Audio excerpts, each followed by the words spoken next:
Hey, Lit Force, it's Christy here. And as all of us are launching into summer break, whether you're already on summer break or you are heading into it soon, I hope you can all just take a deep breath and enjoy a cup of coffee in the morning. I know I'm enjoying it myself. For this video, I just wanted to share some of the ways that I'm going to try to scaffold and support my students' reading over the summer. Typically, at the end of a school year, I would print off paper copies of calendars that we do some goal setting on, and would also create newsletters that would feature summer reading programs on them. Well, this year I taught remotely all year, and so I realized at the end of the year, Google Classroom was not going anywhere, despite the fact we had the last day of school. And I thought I would try to take advantage of this so that I could help scaffold and support my students' reading over those summer months. So when they come back at the beginning of the school year, those habits and those reading behaviors and routines were still in place. So let me show you a couple of ways that I thought about doing this. One of the first things that I decided that I was going to do is do some read alouds over the summer with my students. And so I've just recorded myself reading on the couch or outside on my patio furniture, and then just uploaded it right into the Google Classroom stream so that students can see that. I have my comment section open so that students can comment on their thoughts, their reactions, connections, and they can communicate with each other too about the read aloud. So this is just one example. I just recorded this one this morning. I'm reading from a chapter book, Dragon in the Driveway, which is the second book in a series. Doing well today. What a beautiful weekend we had. And it's another very nice morning. I thought I would read outside today to you.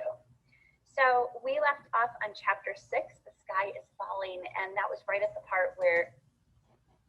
Another thing that I decided to do was in my Google Classroom, in the classwork tab, I added a heading called Summertime. One thing that I have in this summertime tab are summer reading and writing calendars. And so this is something that would resemble what I would typically print out and give to students before the last day of school. But here I was able to create an assignment and give students these virtually. And I found these calendars on Super Teacher worksheets. I love these calendars. I've used them for years.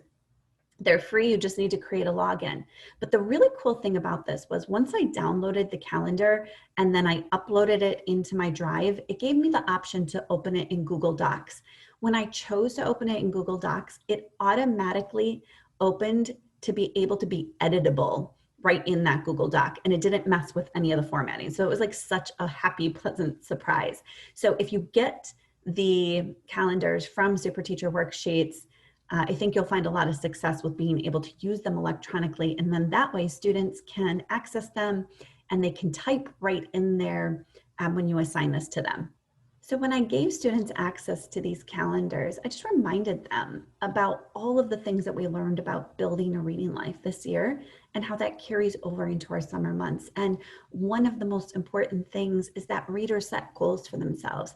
And so I worked with students, I modeled and then worked with them to come up with some goal ideas that they could have for themselves in the first couple of weeks of summer. And so I have a couple of examples here. This is Marvin's, and you can see he put in here, read until I reach the next chapter, read until I reach the next chapter. And he has that a few times. He's taking a break on Wednesday. Love that he gave himself a break.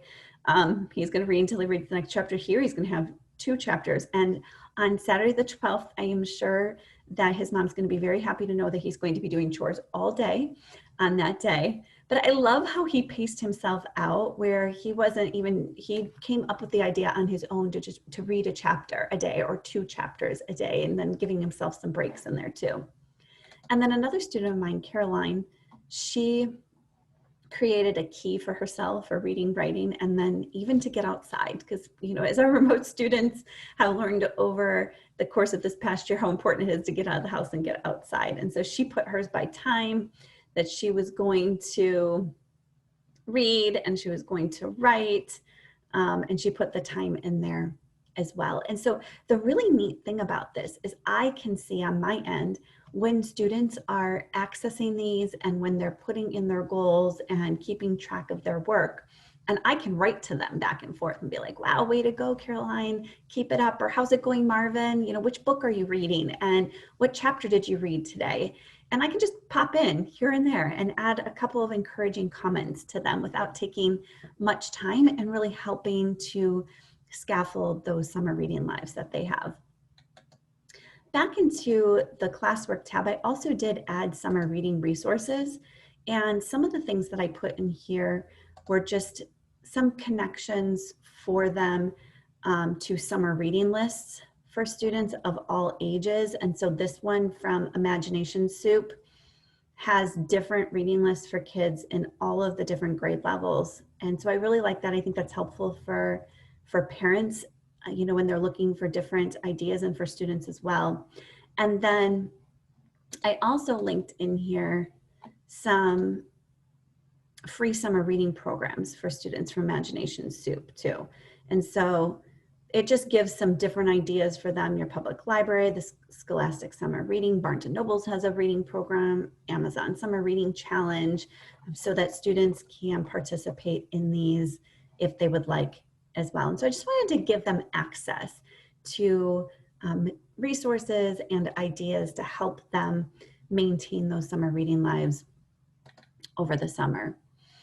I do plan to also, and I had talked with my students about this before our final day of school, that we will have optional Zoom meetings. And so maybe at the, you know, at the final week of June, I was thinking would be a good timing. I'll send a message out to my students through Google Classroom that we'll have an optional Zoom meeting for students to attend if they'd like, and we can just talk, catch up.